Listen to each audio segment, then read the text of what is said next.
इस देश में 3000 साल से जो भी दलितों की, आदिवासियों की, पिछड़ों की, गरीबों की बात करता है उसका माइक ऑफ हो जाता है। राहुल गांधी थे तालकटोरा स्टेडियम में, उनके यहाँ भी कांग्रेस पार्टी ने एक प्रोग्राम रखा था, वहाँ लाइट चली गई तो माइक पर बोल रहे थे, माइक बंद हो गया, टक टक टक, माइक में आवाज़ नहीं आई। तो जब ऑन हुई तो बोले कि जब भी मैं दलितों की बात करता हूँ माइक काट देते हैं। प्रोग्राम कांग्रेस पार्टी का था।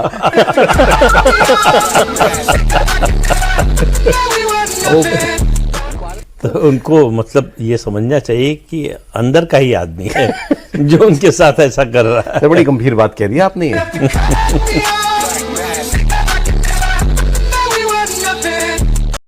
क्या बात है में अब उसमें आप 5%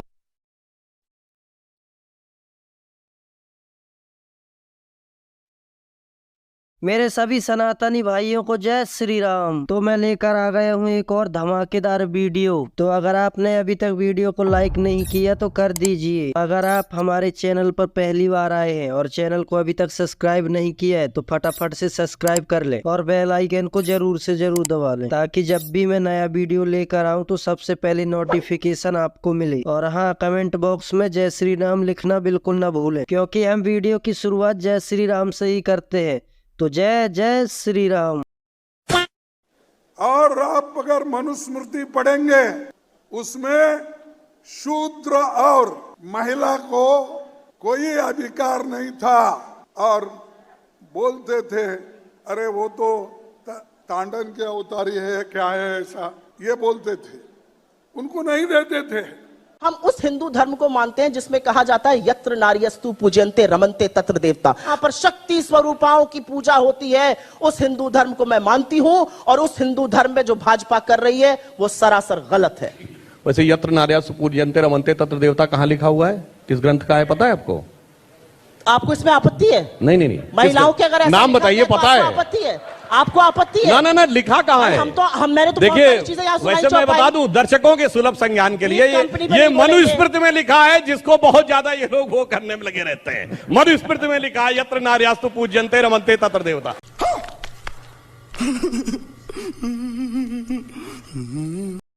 घावों ने अंगड़ाई ली है, आंचल घायल दिखता है। घावों ने अंगड़ाई ली है, आंचल घायल दिखता है। मौसम पत्थर मार रहा है, बादल घायल दिखता है। कि मौसम पत्थर मार रहा है, बादल घायल दिखता है। बहराइच के जख्म न सूखे, आह थमी ना काशी की। बहराइच के जख्म न सूखे, आह थमी ना काशी की। और हमें फिर कट्टरता से संभल घायल दिखता है, और हमें फिर कट्टरता से संभल घायल दिखता है। तो क्यों, आखिर क्यों?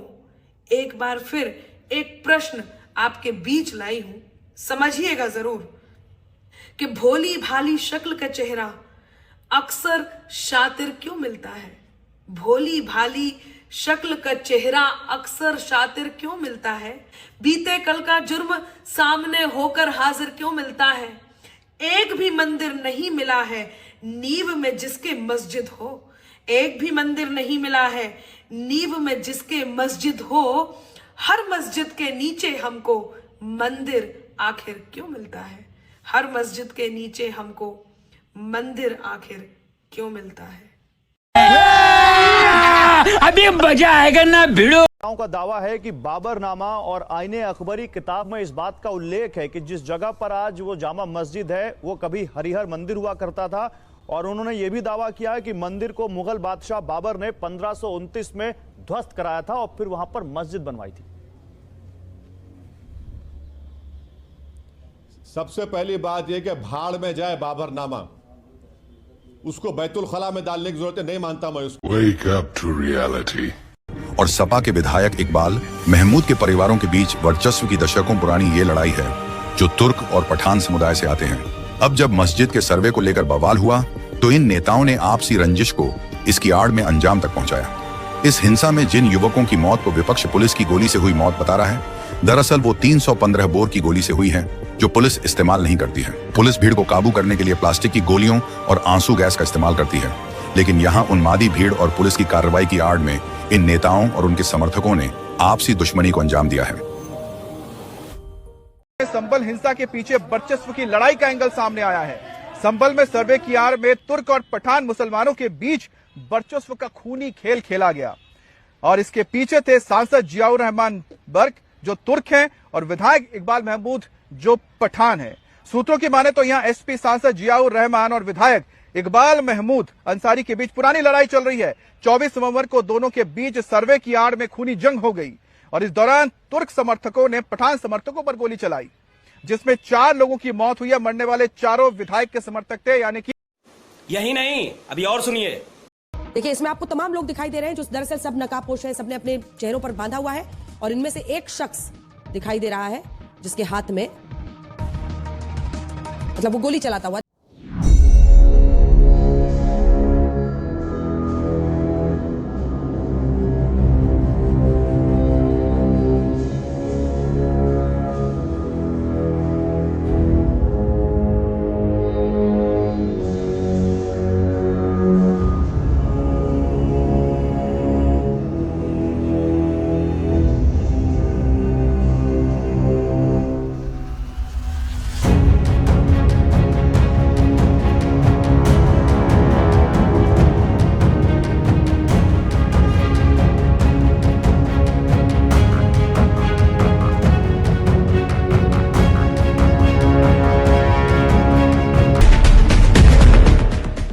और अभी तो रुको, क्लाइमैक्स अभी बाकी है।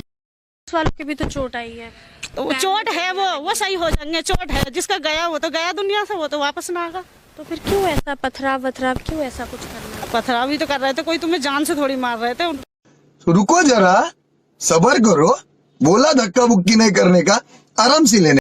गोली भी चलाई गई पुलिस की तरफ कैसे? अब पुलिस की तरफ से आप बता रहे हो भाई गोली चली है, कोई कह रहा है कुछ इस तरह। कोई यदि ऐसे कर रहा है तो वो दिखाने के लिए भी होता है, ऐसा नहीं है कि उसमें गोली चला ही रहे हैं। वीडियो बड़ा वायरल हो रहा है, उसमें दिख रहा है कि एक पुलिस के अधिकारी जो हैं वो ऐसे चला कर गन दिखा करके फायर कर रहे हैं। एक बात बताओ, पहली बात तो ये है हमें आत्मरक्षा का अधिकार है। हम कोई मरने के लिए भर्ती थोड़ा ही हो रहे हैं पुलिस में। अगर भाई हम इनसे मार देंगे, हम मरने के लिए भर्ती हो रहे हैं पुलिस में?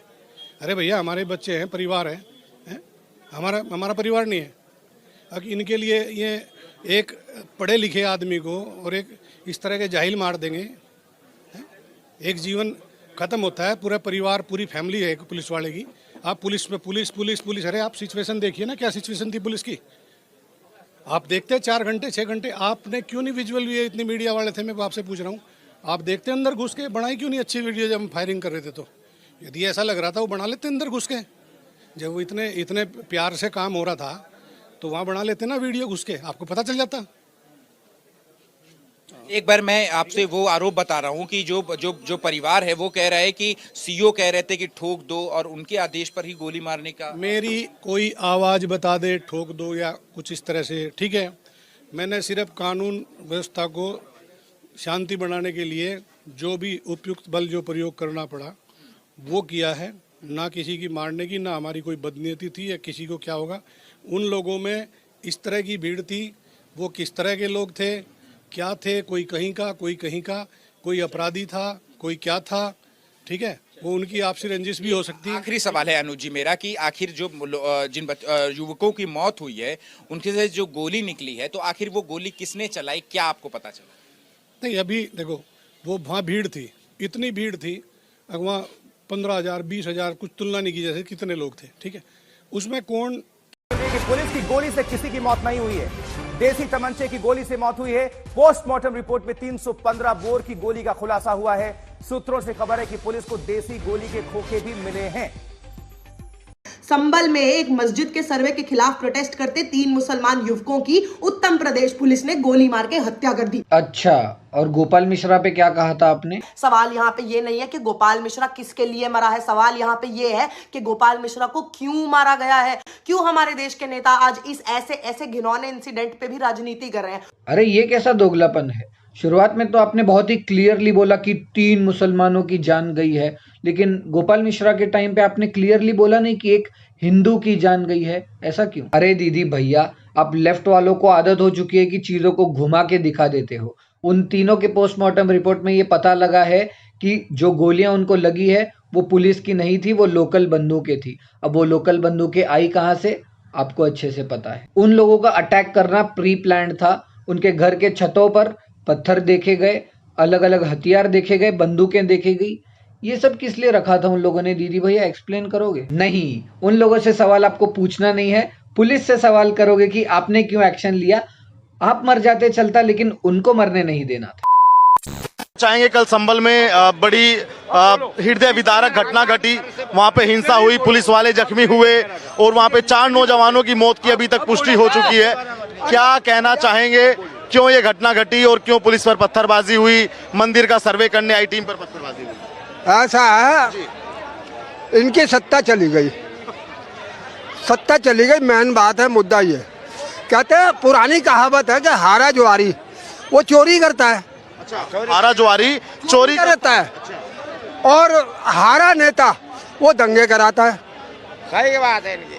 350 दंगे इसने, अखिलेश ने, जब ये अखिलेश की सरकार थी, 350 दंगे हुए यूपी के अंदर। और इसका बाप अब्बा उसने क्या करा, 69 लोगों के ऊपर 5000 लोगों को मार मार के सरयू नदी में बहाया। ये तो पाकिस्तान से भी ज्यादा खतरनाक आतंकवादी हैं। समाजवादी हो या अखिलेश, वो राहुल गांधी, पूरी दिल्ली में बम ब्लास्ट होते थे।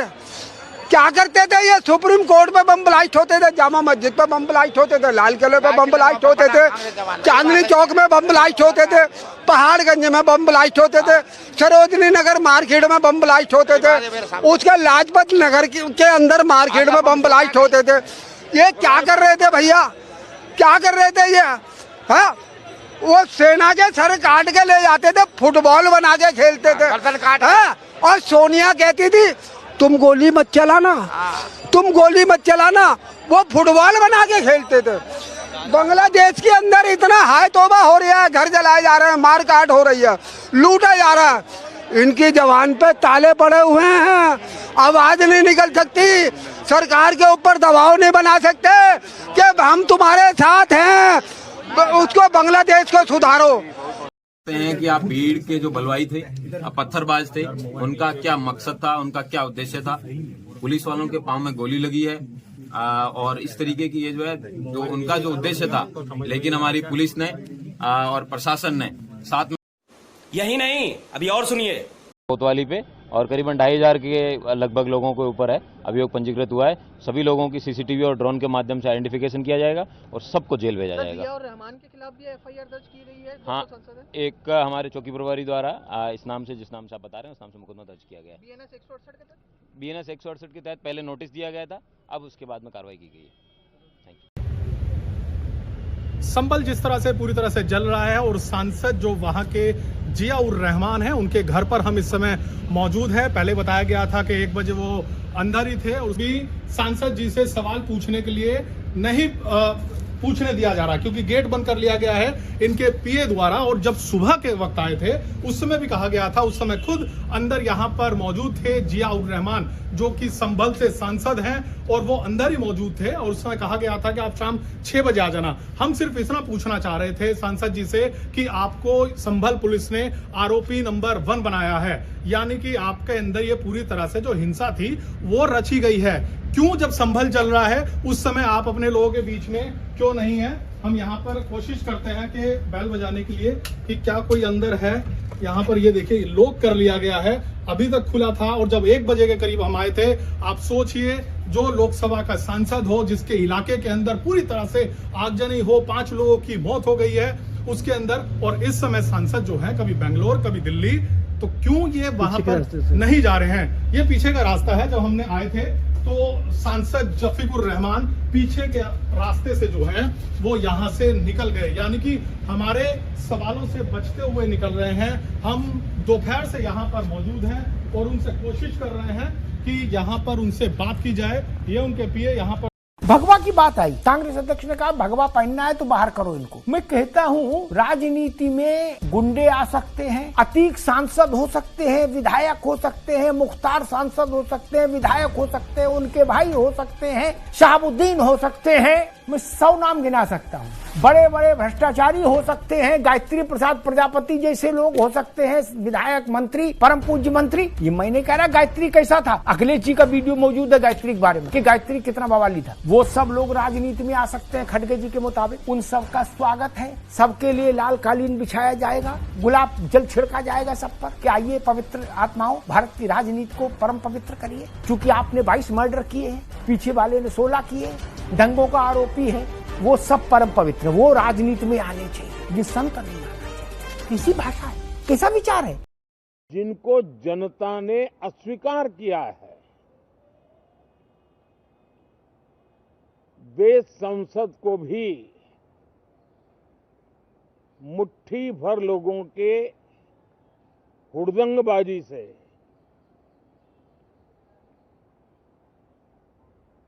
कंट्रोल करने का लगातार प्रयास कर रहे हैं। उनका अपना मकसद तो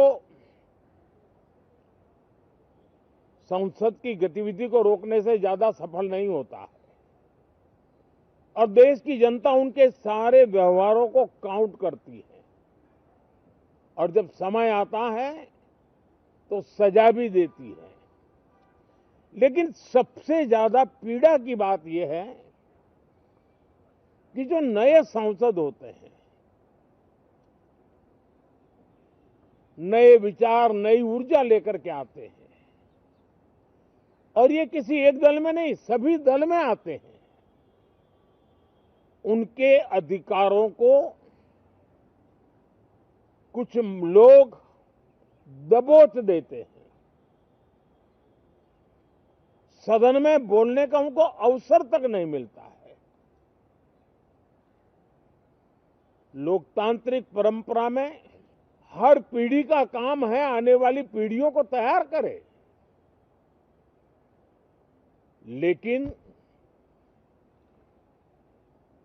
80-80, 90-90 बार जनता ने जिनको लगातार नकार दिया है, वे न संसद में चर्चा होने देते हैं, न लोकतंत्र की भावना का सम्मान करते हैं, न ही वह लोगों की आकांक्षाओं का कोई महत्व समझते हैं, उनका उसके प्रति कोई दायित्व है वो कोई समझ पाते हैं।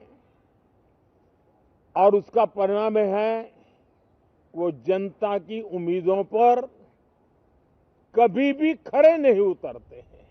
संभल में पथराव हो गया, पुलिसकर्मी भी घायल हुए हैं, काफी मात्रा में पुलिस बल भी बुलाया। ये देश के कानून को हाथ में लेने की कोशिश है, जैसा कि उनके आका बोलते रहते हैं कि 15 मिनट में रूह कांप जाएगी।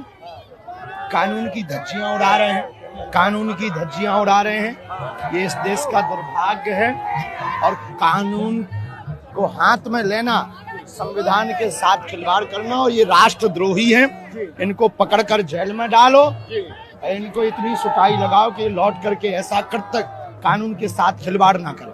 शास्त्री जी क्या संदेश देना चाहेंगे लोगों को? वहाँ हिंसक नहीं होना चाहिए, संविधान पे, कानून पे भरोसा रखना चाहिए। हाँ, कानून और कोर्ट पे भरोसा करें, शांति बनाए रखें।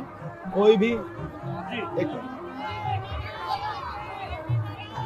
भी पथराव पर या किसी भी प्रकार की दंगा पर भरोसा ना रखें। देश की कोर्ट कानून व्यवस्था पर भरोसा रखें, यही एक उपाय है। दूसरी बात, इस देश में सत्य की हमेशा विजय होती है। अगर आप सत्य रहेंगे तो आपकी जीत होगी, नहीं तो हरिहर मंदिर बनेगा। और आज से 16 वर्ष पहले 2008 में भारत की आर्थिक राजधानी पर एक आक्रमण हुआ, जिसमें कसाब को कलावा पहनाकर भेजा गया था ताकि उसे हिंदू प्रूफ किया जा सके। कसाब के पास से जो आइडेंटिटी प्रूफ मिला वो समीर चौधरी के नाम से मिला, जिसमें बाप का नाम दिनेश चौधरी था। इधर ये अटैक हुआ और उधर कुछ ही दिनों में कांग्रेस के नेता और बॉलीवुड के लोग एक बुक को पब्लिश करने पहुंच गए, जिसका शीर्षक था 26/11 RSS की साजिश। बुक के राइटर थे अजीज बर्नी, जो कि एक उर्दू जर्नलिस्ट थे, और मनमोहन सिंह उन्हें बुला बुलाकर पुरस्कार देते थे। क्यों? क्योंकि उन्होंने 2004 से 2008 तक इतने सारे आर्टिकल लिखे जिसमें उन्होंने आरएसएस को एक टेररिस्ट ऑर्गेनाइजेशन और हिंदुओं को आतंकी प्रूव करने का पूरा प्रयास किया। यानी पूरे आक्रमण को हिंदू आक्रमण प्रूव करने की तैयारी थी। वो तो भला हो तुकाराम ओमले जी का, उन्होंने कसाब को जीवित पकड़ लिया और उसकी आइडेंटिटी रिवील हो गई, वो पाकिस्तानी है। फिर भारतीय एयरफोर्स ने कहा कि पाकिस्तान पर अटैक कर दे, मनमोहन सिंह ने मना कर दिया और उधर से हेमंत करकरे की मृत्यु का दोष भारतीय आर्मी पर डालकर पाकिस्तान को क्लीन चिट दे दी गई और फिर काम पर लगाया गया बॉलीवुड को। We've had these attacks, you know, a lot of them here, and they've not been from Pakistan, they've been from within as well. और बॉलीवुड के भांडों ने पाकिस्तानी सरकार को क्लीन चिट दे दी और पाकिस्तानियों का बॉलीवुड में अतिक्रमण हो गया। और जब 26/11 का आक्रमण हो रहा था तब राहुल गांधी दिल्ली के फार्म हाउस पर पार्टी कर रहे थे। तब क्या रवीश कुमार बरखादत्त या एनडीटीवी ने प्रश्न उठाया, ओ ये लोग तो हिंदू टेरर की कॉन्स्पिरेसी रचने में लगे हुए थे। कॉल्ड हिंदू टेरर, हिंदू भगवा आतंकवाद। और फिर अगले ही साल इन्हीं पत्रकारों में से कुछ को पद्मश्री से सम्मानित कर दिया जाता है। पर गोदी मीडिया अब है।